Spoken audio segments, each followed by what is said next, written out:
Hey, what's up, everyone? As you guys know, I'm still unpacking, and as I'm finding the coolest stuff from the boxes and getting it stored and shelved, I want to do some quick videos and show you guys some of these things and riff a little bit about what they mean in the larger context of the Star Wars world. Well, this right here, this cool image of Darth Maul, is something that I'm almost certain 99.999% of you guys probably haven't seen before, and there's a reason for that, because it's not content. This is actually produced by Lucasfilm, and it was distributed in around 2011 to distributors and stores and licensees to convince them that Star Wars was still a brand worthy of selling. So it's basically just a promotional packet with just some very sort of like just kind of high level bird's eye view. Here's what Star Wars is still doing. Here's what it's going to continue to do. Here are some stats about its success. It's really interesting. Let's just take a quick look. This is what basically everything's like. Here, I'll try and make this as easy to see as possible. Let's see if we can move this here. So we've got the generations here sort of enjoying some Star Wars Legos. Quote from the New York Times, a tour de force of cross-generational sharing. I'll read you guys this text up here. It tries to put Star Wars in the broader context. So Star Wars is a space epic of grand design and boundless fun. Incidentally, it's funny that this needs to be written. I wonder who in 2011 didn't know what Star Wars was. It says it entertains and inspires us as it explores the conflict between good and evil, technology and humanity. It celebrates heroism and the limitless potential of the individual. A defining event for one generation, it is also embraced and shared by new generations. Star Wars is timeless. It certainly felt that way in 2011. Next one here, it's interesting. So the Blu-Rays, advertising the Blu-Rays here in home, home movies, right? Fall 2011, the complete Star Wars saga comes home in spectacular high-definition Blu-ray. There's just some language here about how it's the most anticipated title ever to be released on Blu-ray, which is true. I mean, if folks don't remember, for years there was a battle between whether or not the sort of the post-DVD technology was going to be centered around HD or Blu-ray, and the sort of the bellwether for this was basically, what is George going to do? Is he going to re-release the movies on HD or Blu-ray? When he decided to do Blu-ray, that was basically the end of HD. Actually mentions here that it's by the time of this was printed again at some point in 2011, it had already broken pre-sale records on Amazon months before its release.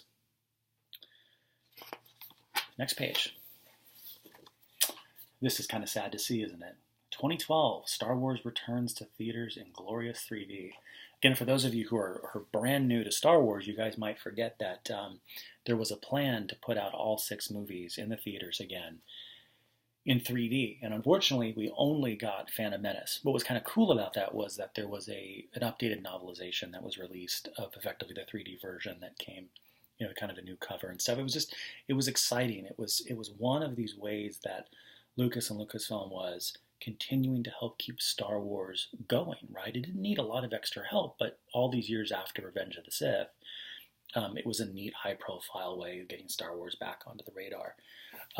Sadly, in 2012, as you guys know, Disney bought Lucasfilm and basically put the 3D films on ice. It's a real shame.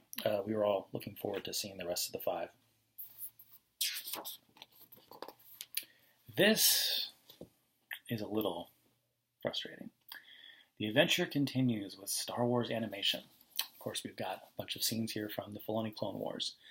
And again, you have to forgive this for some of the kind of the hyped up marketing language, right? Again, this is for people who aren't hardcore nerds, but just people looking to be convinced that Star Wars is worth, continuing to distribute and stock on their shelves. And so it says, for millions of kids around the world today, cutting edge animation from George Lucas and Lucasfilm has proven to be their entry point into the Star Wars saga.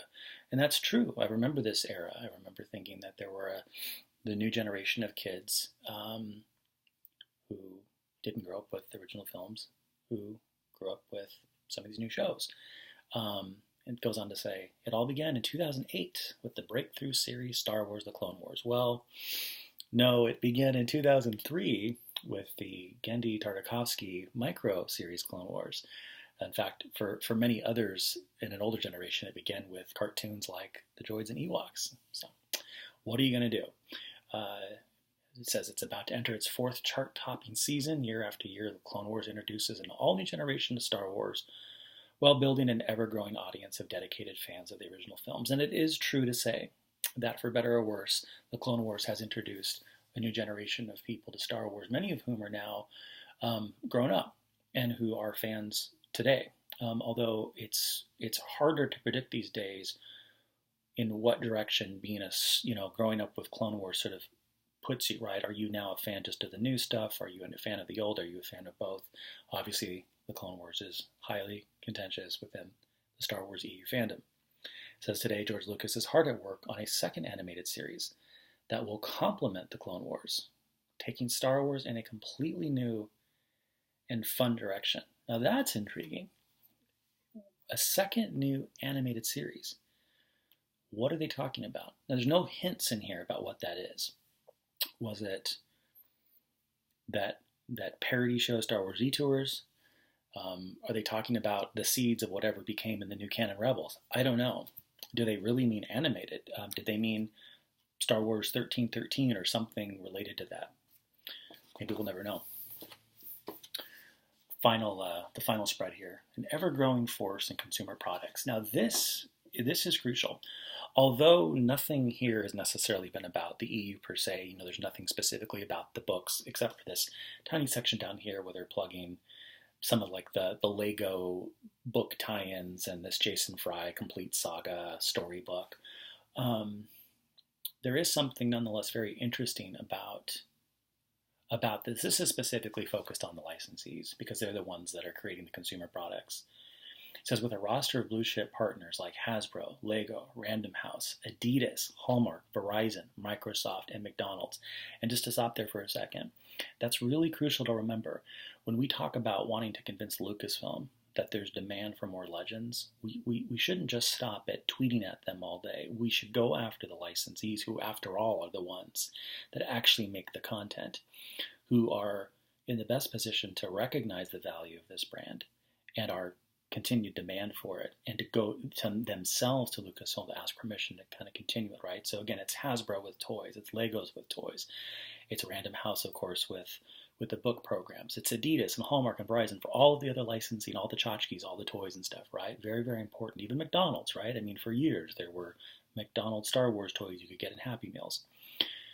But it goes on to say that it's no surprise with all of these things that Star Wars is now recognized as one of the greatest perennial entertainment brands of all times. Now, I'm about to read something, but just to put this in context here, when Star Wars was sold in 2012 for over $4 billion, there was still somehow this myth that got perpetuated that Star Wars was dead, that the EU was dead, that it needed a refresh and a reboot, and that Disney effectively sort of saved Star Wars by buying the IP, rebooting its continuity, and giving us these new films. But again, as many others have argued, how could it be in such bad shape if it's worth $4 billion at the time of sale? Clearly something was creating that value. Something was enticing to Disney, right? There was something that it recognized that was there. This idea that it was dead is a complete myth. And listen to this.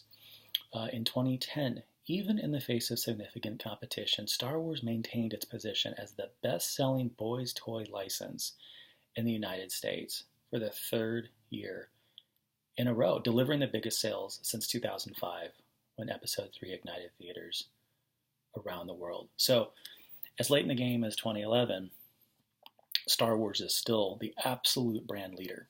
So, yeah, anyway, this is an interesting artifact for a variety of reasons. It's fun to look. There's the back cover, so you get both sides of them all there. Stuff like this I love. Stuff like this I collect because when you're done collecting all the stories, when you've got all the books and the comics and the RPGs and everything else you can to sort of learn more about the actual saga, where do you go from there if you're a collector at heart and if you love the EU and if you grew up with the EU?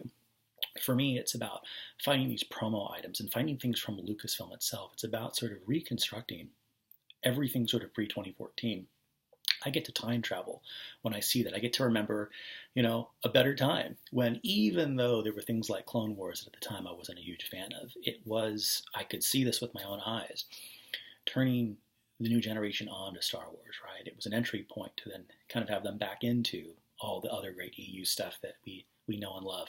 But it's so neat to see this. It's so neat to see such a confident Lucasfilm dominating, it's sort of all of its sort of brand space, you know, signaling everything it's about to do. The Blu-ray is going to hit.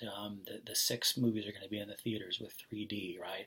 Lucas himself is working on a mysterious new animated TV show. What a fun time. And stuff like this, the promo items, right? The stuff that sells the books and the posters in the comic book shops. Everything you can find that tells you a bit more about the content or about the products that are going to have more of the content in them, to me is just gold. And so I've started to get more of this stuff, and I've got quite a few more of these that I'll do videos on as I pull them out of the boxes. Not just things from Lucasfilm, but things from Bantam and Del Rey, the sort of the catalogs that they put together just for the industry. It's a lot of fun. It's a really neat insight into the crazy corporate world of Star Wars, but again, further glimpses, I think, into just what made that pre-2014 era so special. It wasn't just that it was our stories getting created. It was just everything about it. Was every experience pre-2014 was an EU experience in some sense, right? If you go to a convention now, you kind of have to compartmentalize. Every experience you have, well, it's like, are you taking in some new panel that happens to be about some new Lucasfilm offering, right? Or there's some hints that there's going to be some Legends, announcements there too. No, man, pre-2014, everything Star Wars was EU, right down to the marketing material. And it's just fun to revisit.